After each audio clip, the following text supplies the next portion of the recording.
1930년 5월 15일 2살 낳은 어린아이 메리 애그니스 모로니는 시카고의 번화한 도시에서 갑자기 사라졌습니다.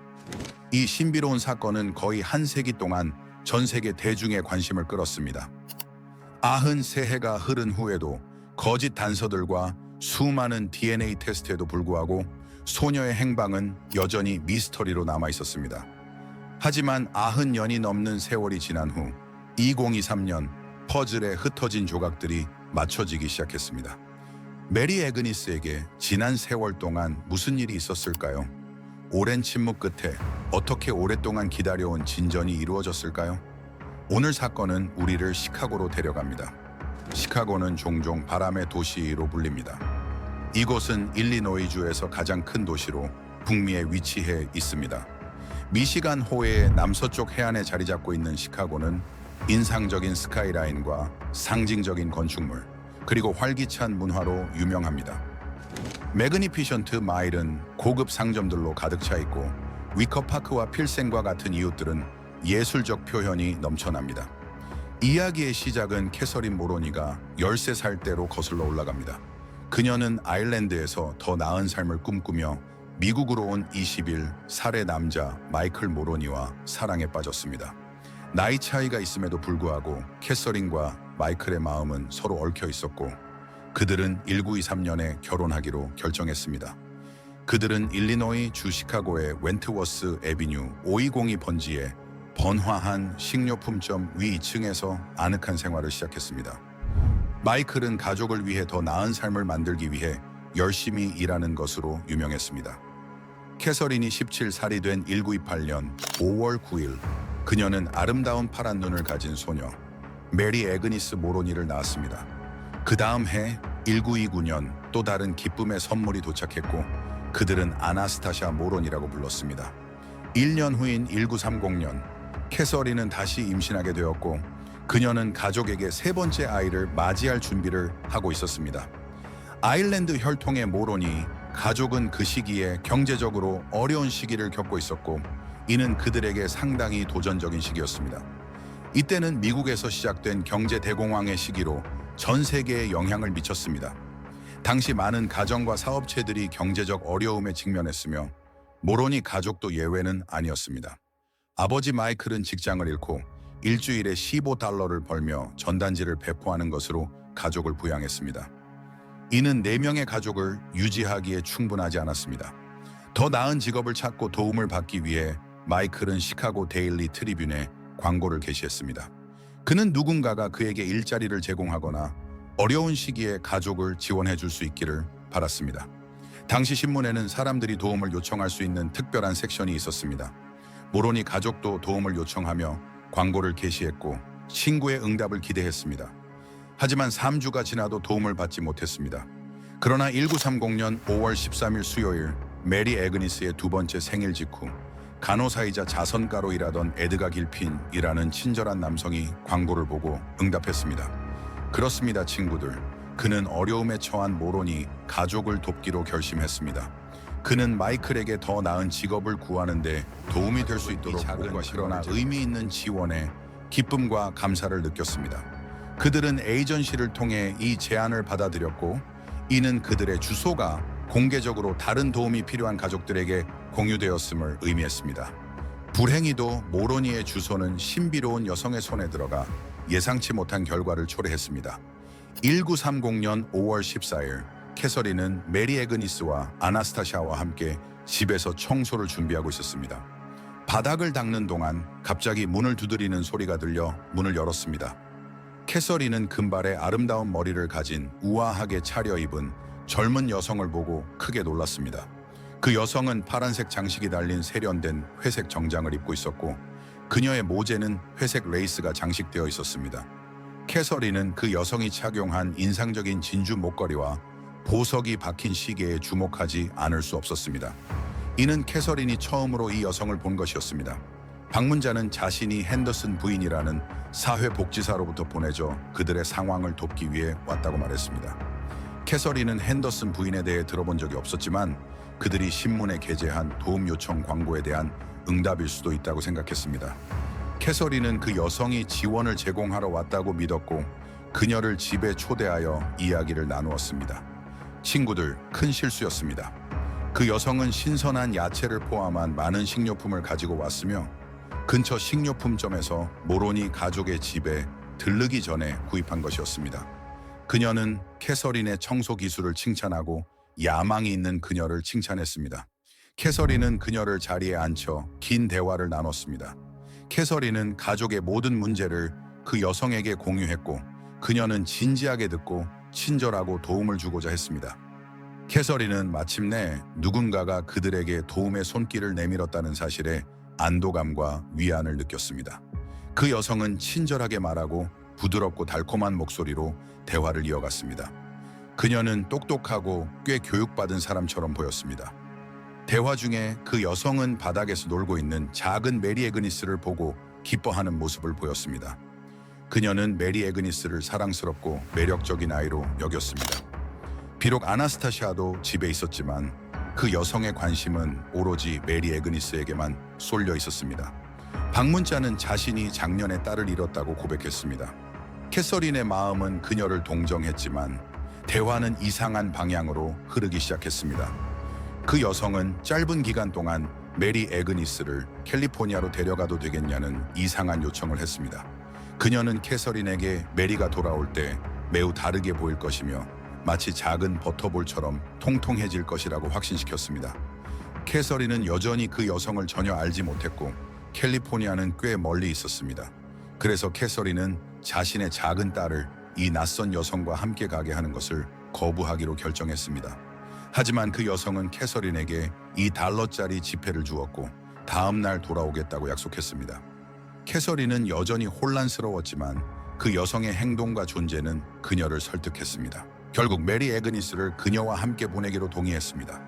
그 여성이 떠나기 전에 캐서린은 그녀의 이름을 물었고 짧은 순간을 멈춘 후 그녀는 제 이름은 줄리아 오티스입니다 라고 대답했습니다. 마이클이 일을 마치고 집으로 돌아왔을 때 캐서린은 줄리아 오티스의 방문에 대해 흥분된 목소리로 이야기를 전했습니다. 그러나 마이클은 메리 애그니스가 집에 없다는 것을 금세 알아차렸습니다.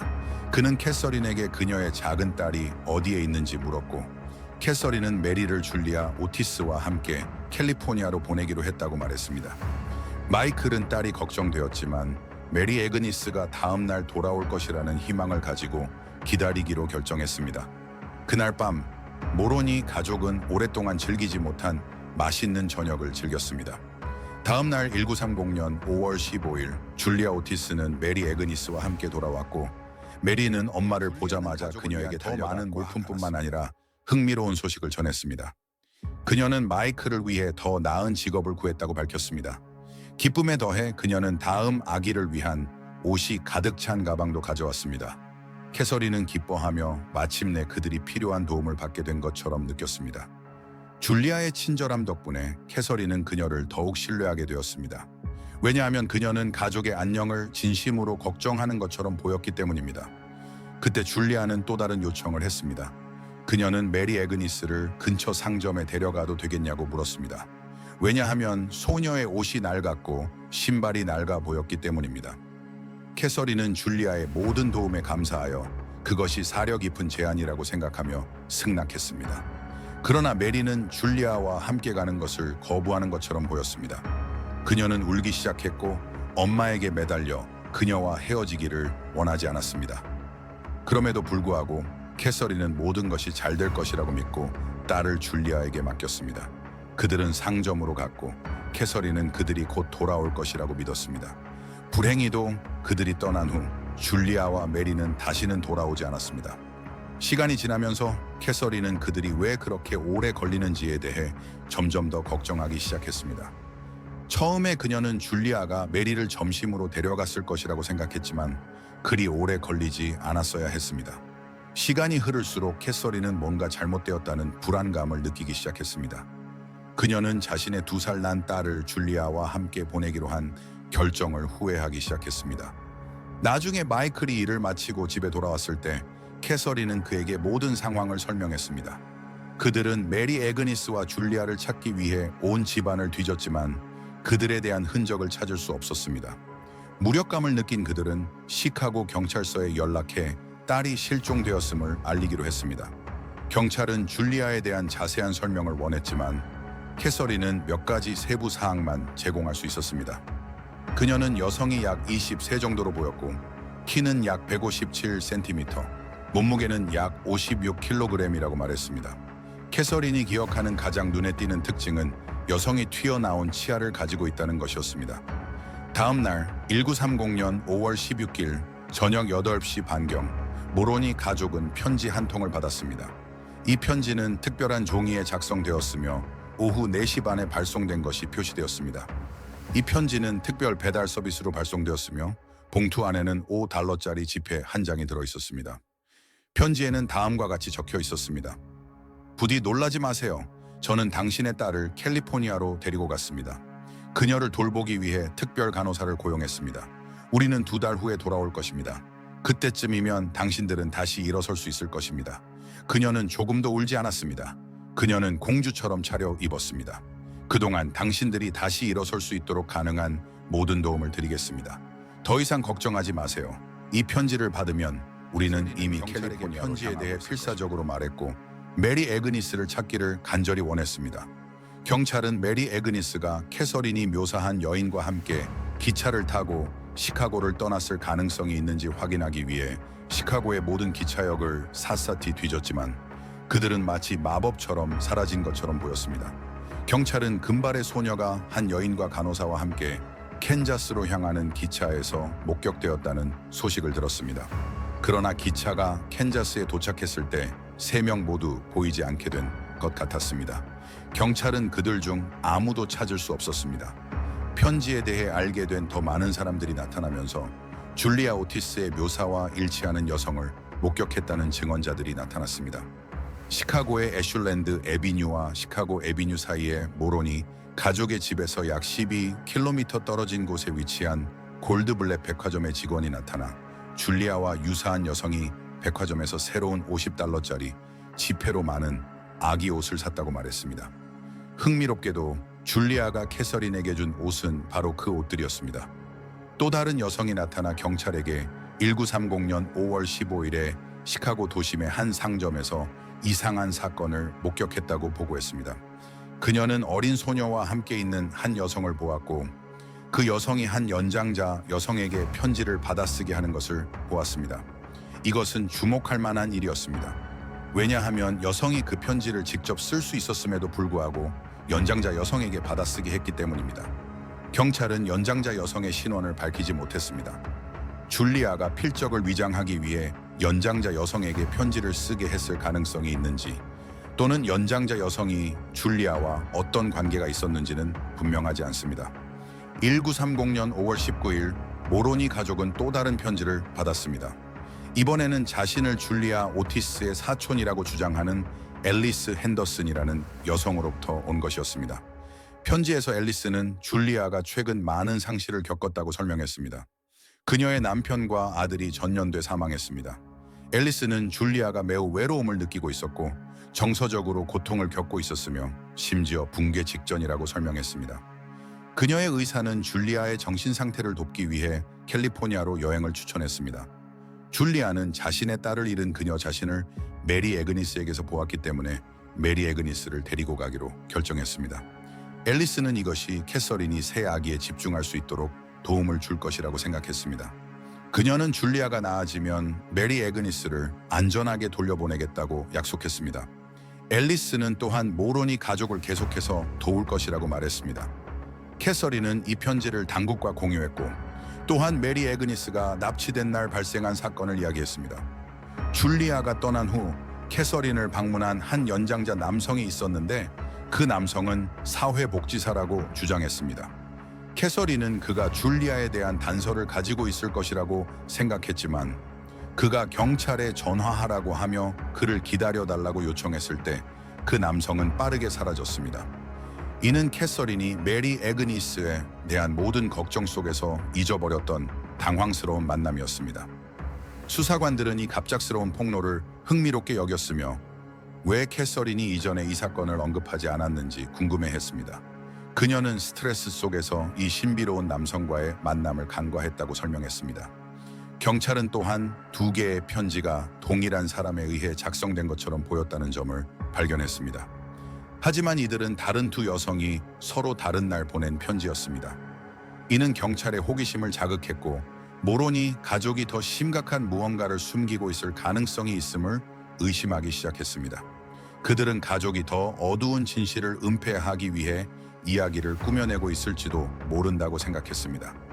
그들은 메리 애그니스가 부모에 의해 다치거나 심지어 사고로 사망했을 가능성을 고려했습니다. 경찰은 캐서린과 마이클을 체포하고 메리 애그니스의 가능성 있는 살인에 대해 신문했습니다.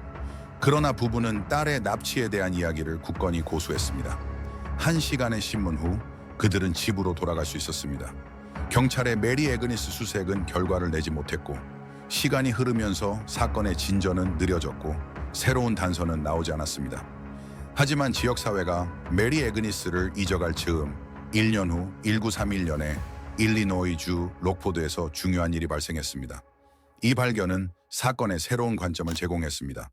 1931년 7월 23일 목요일 납치 후 약 14개월 후 사람들은 일리노이주 록포드에서 메리 애그니스와 매우 닮은 소녀를 목격했다고 톰슨이라는 나이가 많은 여성이 유모차를 밀고 있는 것이 목격되었습니다. 유모차 안에는 3살 백인 소녀가 있었고 2 사람은 서쪽으로 향하고 있었습니다. 경찰은 이에 대해 마세게 질문하기로 결정했습니다. 그녀는 서커스에 합류할 계획이라고 설명했습니다. 그 소녀는 통통하고 행복해 보였으며 모든 관심에도 불구하고 전혀 영향을 받지 않은 것처럼 보였습니다. 그녀는 메리 애그니스처럼 햇볕에 그을린 피부색, 금발머리, 파란 눈을 가지고 있었습니다. 마사는 소녀의 어머니인 플로렌스 풀러라는 여성이 그녀를 버렸다고 말했습니다. 마사는 소녀를 돌보고 싶었지만 당국은 소녀의 진짜 신원을 확인할 때까지 허락하지 않았습니다. 당국은 모론이 가족에게 연락하여 소녀가 실종된 메리 애그니스인지 확인했습니다. 희망에 가득 찬 마이클과 캐서린은 딸이 될 수도 있는 소녀를 만나기 위해 14km를 달려 록포드로 향했습니다. 하지만 소녀를 보자 캐서린은 의심을 갖기 시작했습니다. 그녀는 소녀를 주위에 깊게 관찰하며 그녀의 치아와 몸을 조사했지만 뭔가 맞지 않는다는 것을 느꼈습니다. 그녀는 뭔가 부족하다고 느꼈습니다. 세심한 관찰 후 캐서린은 이 소녀가 그녀의 딸이 아니라는 결론에 도달했습니다. 결정적인 요인은 메리 애그니스의 팔에 빨간 자국이 있었지만 록포드에서 만난 소녀에게는 그 자국이 없었다는 것입니다. 이 차이로 인해 그녀는 딸이 아님을 확신하게 되었습니다. 이 소식은 다시 마이클과 캐서린의 마음을 산산조각냈습니다. 경찰의 메리 애그니스에 대한 치열한 수색에도 불구하고 그녀를 찾을 수 없었습니다. 세월이 흐르면서 여러 신문들은 새로운 단서를 찾기 위해 이 사건에 대한 이야기를 보도했지만 안타깝게도 시간이 지나도 새로운 정보가 없었고 수사는 교착 상태에 빠졌으며 사건은 미해결 상태로 남아 있었습니다. 메리 애그니스가 사라진 지 22년이 지났습니다. 그동안 마이클과 캐서린은 7명의 아이를 둔 대가족의 부모가 되었습니다. 그들은 아들 마이클 주니어, 패트릭, 조지, 해롤드, 그리고 윌리엄과 딸 아나스타샤, 캐서린을 두었습니다. 언론은 때때로 다른 아이들이 실종될 때 메리 애그니스에 대한 이야기를 공유하여 그녀의 이름을 공공의 관심 속에 유지했습니다. 1952년 시카고 데일리 뉴스의 기자인 에드나 라이트는 도시의 실종자들에 대한 일반적인 이야기를 준비하던 중 메리 애그니스 실종 사건의 파일을 발견했습니다. 파일을 읽은 후 에드나는 모로니 가족을 만나 그들의 자녀의 최근 사진을 얻기로 결심했습니다. 사진들을 보면서 그녀는 중요한 점에 주목했습니다. 모든 가족 구성원들이 서로 닮았다는 점입니다. 이 유사성은 그녀의 주의를 끌었습니다. 에드나는 이 가족 사진의 사본을 캘리포니아의 한 신문사에 보내 모로니 가족의 자녀들과 닮은 여성을 찾으려 했습니다. 이 여성은 당시 약 24세였을 것입니다. 에드나는 이 여성이 실종된 메리 애그니스일 수도 있다고 믿었습니다. 캘리포니아의 오클랜드 트리뷴은 1952년 2월 24일에 이 이야기를 보도했습니다. 캘리포니아의 산파블로에서 한 젊은 자동차 정비사인 에버렛 맥클레랜드는 이 이야기를 읽고 무언가 그의 주의를 끌었습니다. 7명의 아이들 사진들 중에서 그는 아나스타샤에게 집중할 수밖에 없었습니다. 그는 그녀가 자신의 아내 메리백 맥클레랜드와 얼마나 닮았는지 궁금해지기 시작했습니다. 흥미롭게도 메리백도 24세였고 캘리포니아의 마르티네즈에서 자랐습니다. 16살 때 결혼한 후 메리백 맥클레랜드는 가족 친구로부터 놀라운 사실을 들었습니다. 그녀의 아버지는 이미 그때 세상을 떠났습니다. 그녀는 어머니인 노라백에게 이 문제에 대해 물어봤지만 어머니는 부정했습니다. 답을 찾기 위해 그들은 법원 기록을 조사했고 메리백의 입양 서류를 발견했습니다. 이 서류들은 메리백이 1930년대에 입양되었음을 보여주었고 이는 메리 애그니스가 사라진 시기와 거의 일치했습니다. 이 발견은 에버레스에게 그의 아내가 실종된 메리 애그니스일 수도 있다는 생각을 하게 만들었습니다. 이 가능성에 흥분한 그는 캘리포니아의 오클랜드 트리뷴에 연락해 자신의 아내가 모로니 가족과 얼마나 닮았는지 그리고 그녀가 실종된 메리 애그니스일 가능성이 있다고 공유했습니다. 당시에는 지금처럼 DNA 검사를 할 수 있는 기술이 없었기 때문에 주로 이론에 의존한 다른 방법들을 사용해야 했습니다. 그들은 마이클 캐서린 그리고 메리백의 혈액 샘플을 수집하여 124번 이상의 검사를 진행했습니다. 또한 그들의 얼굴 특징을 관찰하고 비교했습니다. 심지어 모로니 가족과 메리백의 치아 모형을 만들어 비교했습니다. 그들은 치아 인상까지 세밀히 검사했습니다. 지문 전문가들은 또한 메리백의 지문과 손바닥 자국을 모로니 가족의 것과 비교했습니다. 이 모든 검사와 검토는 메리백이 모로니 가족과 많은 유사한 특징을 공유한다는 것을 보여주었고 그녀가 메리 애그니스일 가능성이 높다는 결론을 내렸습니다. 1952년 9월 4일 메리백은 오랫동안 떨어져 있던 가족과 재회하기 위해 시카고로 여행을 떠났습니다. 지금 40세가 된 캐서린은 큰딸 메리 애그니스가 집으로 돌아오기를 오랫동안 기다려왔습니다. 메리백과 캐서린이 처음 만났을 때 두 사람의 눈에는 눈물이 가득 찼습니다. 그들이 꽉 껴안고 있는 사진이 찍혔습니다. 마침내 22년 동안 기다린 끝에 미스터리가 풀린 것처럼 보였습니다. 그러나 메리백의 양어머니 노라는 메리백이 납치된 것이 아니라 입양된 것이라고 확신했습니다. 노라는 자신이 위탁모였으며 메리백이 공식적으로 입양되기 전에 그녀를 잘 알고 있었다고 설명했습니다. 또 다른 사람, 캘리포니아의 의사인 이타뮤 발류 메리스루 박사는 1927년 11월 17일에 메리백을 출산했으며 그녀가 입양되기 전까지 2년 동안 고아원에 있었다고 주장했습니다. 게다가 중요한 세부 사항이 하나 빠져 있었습니다. 메리 애그니스는 배꼽 탈장 수술 자국이 있었지만 메리백에게는 그 자국이 없었습니다. 모든 혼란과 불확실성에도 불구하고 모로니 가족은 여전히 메리백을 가족의 일원으로 받아들였습니다. 메리백과 아나스타샤는 서로 매우 닮았기 때문에 빠르게 친한 친구가 되었습니다. 그들은 심지어 비슷한 옷을 입고 같은 사이즈의 신발을 신었습니다. 캐서린은 메리백에 대해 긍정적인 의견을 가졌지만 메리백이 정말 그녀의 잃어버린 딸 메리 애그니스인지에 대한 의심이 여전히 그녀의 마음속에 남아 있었습니다. 신문 인터뷰에서 캐서린은 메리백이 자신이 오랫동안 그리워했던 딸이 아니라고 강력하게 주장했습니다. 1957년 58세의 마이클은 그의 사랑하는 딸의 상실로 인해 마음에 무거운 짐을 지고 세상을 떠났습니다. 그는 결코 메리백을 메리 애그니스로 받아들일 수 없었습니다. 캐서린은 오랫동안 그녀를 괴롭히던 우울증과 싸웠습니다. 비극적으로 그녀는 1962년에 49세의 젊은 나이에 세상을 떠났고 혼란과 불확실성 속에 구축된 여정을 마무리했습니다. 시간이 지남에 따라 메리백은 모로니 가족과 계속 연락을 유지했습니다.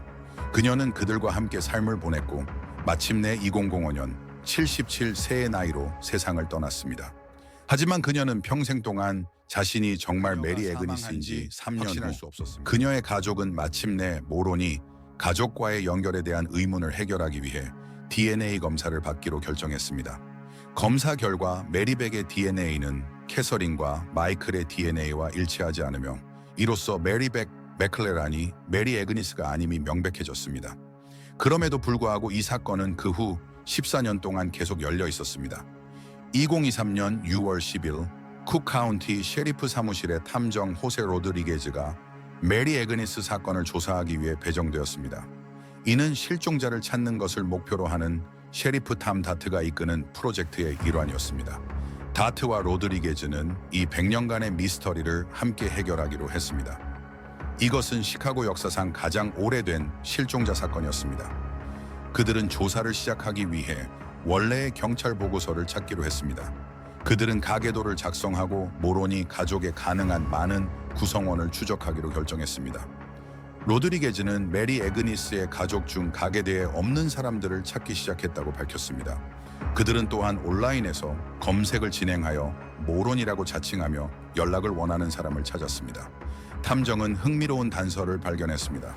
모로니 가족의 일부 구성원들이 Ancestry와 같은 DNA 검사 회사의 계정을 가지고 있었습니다.